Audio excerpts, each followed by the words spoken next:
Welcome back to Dead Good Book Reviews. I'm Judith and you're watching another episode of Overbooked here on the channel. This is the series where I talk about every single book on my shelves because apparently I need a reason for my dog to decide to do squeaky toy time all the time. Today we are talking about Kiersten White's Conqueror's Saga.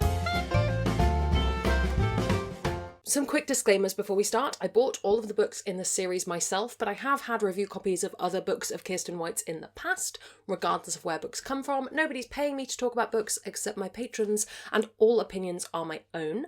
I'm going to keep this as spoiler-free as humanly possible while still talking about the whole trilogy. If you want to go in knowing absolutely nothing, come back to this video when you've read them. And I will link the Storygraph for the books below in case you want to check out any user-generated content warnings. This is a story about war and it is Vlad the Impaler, so maybe have a look at them if you're interested. This is a young adult alternate history series written by Kiersten White. I tend to think of alternate history as a subset of speculative fiction.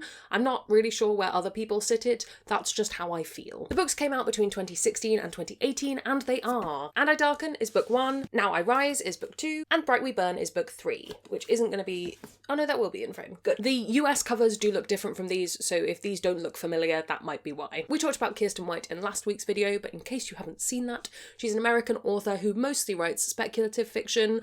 Her stuff tends to have a slightly spooky lean to it, perhaps less her romance, but her fantasy certainly. And more recently, she started writing even more spooky adult fiction. I also talked last week about my relationship to her books. I tend to have a bit of a hit or miss kind of relationship, and so I've only hung on to the hits, so we're only talking about the hits. But know that I don't necessarily recommend all of her stuff. So, Vlada Dracul is the daughter of the Prince of Wallachia, which is a region of the world that is now Romania, I believe. But I might have to get Editing Judith to fact check me on that one. However, she loves her homeland more than anything else, so she's rather upset when her father gives over her and her brother Radu to the Sultan as kind of a hostage situation, a ward situation. Growing up alongside the future leader of the Ottoman Empire, Vlada longs to return and take her homeland back. All while the dual perspective Radu, her brother, tries to find a place in this world where he fits in alongside his incredibly violent sister. So we're casting our minds back to 2018. There was a lot of YA around. I was reading an awful lot of it. It truly feels like another world at this point. I think that in the world of Not Like Other Girls books, this is a truly interesting one, because Vlada really is not like other girls, because she's Vlad the Impaler, but you've gender flipped her, and I think that's a very cool idea, just book concept-wise, really interesting. I think sometimes Not Like Other Girls narratives get very sort of counterproductive, but in this case, because it's trying to take on a real person from history, then it's at least interesting in that regard. Vlada is bloodthirsty and menacing and single-minded, but has no problem taking pleasure when it comes. She doesn't really have any problem following her gut instincts, which I thought was interesting. It's not a book about, ooh, maybe I can be as good as the men. It's, I am as good as the men, why is nobody listening to me? Which I thought was well done. I think it's well handled throughout all three books. I think it does lean into some of the complexities as we get on a little bit, which I liked. I think one of the reasons Not Like Other Girls gets a little bit of a bad rep is because often it's very simplistic, and that leads to a lot of lack of nuance. But as a concept, very cool. Like the idea.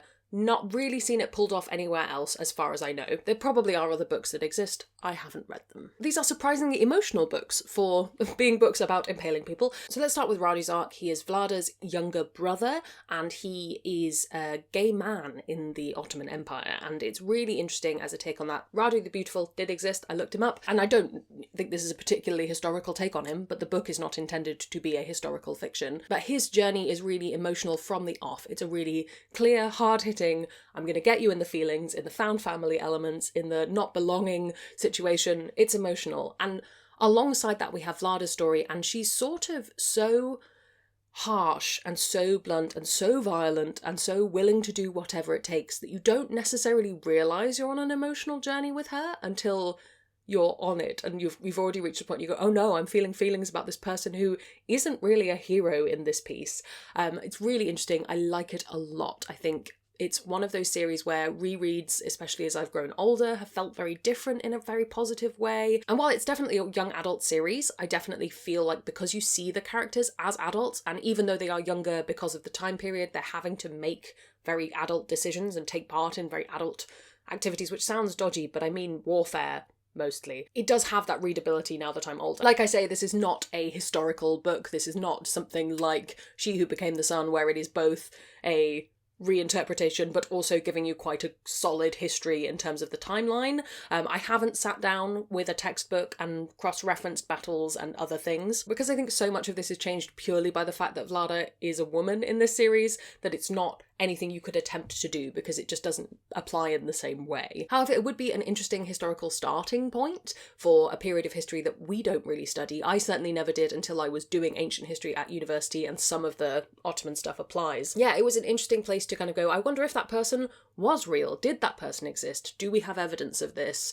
And go into and look at Vlad the Impaler's reputation and how much of that was propaganda and how much of that was actual, and what history we have, what we have left of people of history and how that paints a portrait of them. For instance, looking at Vlad the Impaler and the reputation he had, certainly some of it was very accurate, and there's a whole bit on the Wikipedia page. I haven't done a full deep dive. And what he did would definitely have been considered war crimes based on how we currently talk about war crimes, but also was a national hero for a time. It's interesting things. Obviously, that is just a starting point. Not a historical book, not a book that you will then be able to talk confidently about Wallachia in any way, shape or form. I'm under no illusions that this is the best writing that's ever been. I think some of it's a little bit clunky, some of it feels a little bit out of date, some of the plot points kind of go to rest for a while more important things are happening, and I feel like it definitely has that kind of mid-series slump in there a little bit. There's also some tropey elements that aren't my favourite, but I can't talk about them without spoiling it, so just know that there are some things that even I, a person who really likes this series, kind of go, oh, did we have to have that happen? Okay, fine. And likewise, I think because it's YA and because it was being written for that specific audience, you can't necessarily get into, or you couldn't, maybe we've got further with YA being a bit more hard-hitting lately, but you couldn't go as far with some of the implications of being a woman in this world. There's certainly some things that are included. I really appreciated a lot of those elements, but yeah, it doesn't go as far as another book would. But if I'm examining that, would another book just have felt like a misery fest? Because it would have gone, well, it would have been terrible to be a woman and here's all the ways, and you'd just be feeling really bummed out about it. I don't know. One to think about. If you've read this and you've read other similar books written to an adult audience, I'd be interested to know your thoughts. It's also a little on the nose in terms of some of the feminism elements. I've talked about how it's not like other girls, but it is. It has those elements to it, and it's somewhat simple in that characterization. It gets more complex as it goes. It accepts more of the varieties of strength that women can have other than just being physically strong, which is good. Again, I think possibly in a world where these were rewritten, they'd be 100 pages longer and just get more into the meat of all of those inner thoughts a little bit more. Overall, I really like these. I actually think this most recent reread I did for this, I really resonated with Radu's story a lot more than Lada's. However, I'm sure the next time I read them, that will flip-flop because it's just that kind of series. And it's definitely one I will reread. Every time I pick it up, I'm sure this will be the time that it stops working for me. Because so many YA books that I loved when I started reading again after university have sort of gone, oh, this was just because I was starting reading again and I've read other better things. But this series does have something to it that I think is well worth reading. Some other things you might want to read. I mentioned Shelley Parker Chan's, what's the actual series called? Celestial Emperor series? She Who Became the Sun and He Who Drowned the World, both of which are fantastic. It's, again, an alternate history, dealing much more with gender and the idea of that. I think book 2 possibly more strongly than book 1. I've also put T. Kingfisher on my recommendations list. I think I was just thinking in terms of slightly dark fantasy. I don't necessarily think there's a direct similarity there. Should you read the Conqueror saga? 5 years ago, I would have said 1000% yes, everybody should read this, and their mum, recommend it to everyone I know. This is the best series ever written. I don't feel that way anymore, partly just because of reading a more variety of things. I can see more of the flaws in the writing now, and I think it is hampered a little bit by that age bracket that it's being marketed towards. However, I do still think it's a really solid story, and I haven't come across anything that's done something like this. Again, I'm sure they exist. I haven't found them. So for me, it still sits in that place of I don't read anything else like this. Have you read these? Do you have plans to? Let me know down in the comments below. If you have any thoughts,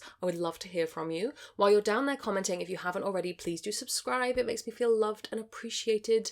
You can also come join me on Discord where we have chill chats about books. I'd like to say an enormous thank you to all the ghosts who haunt me over on Patreon. They support the channel and in return get early access to videos, bonus content, live streams, and more. If you'd like to join their number, that's linked below as well. Thank you so much to you for watching. That's all from me, and I will see you in the next one.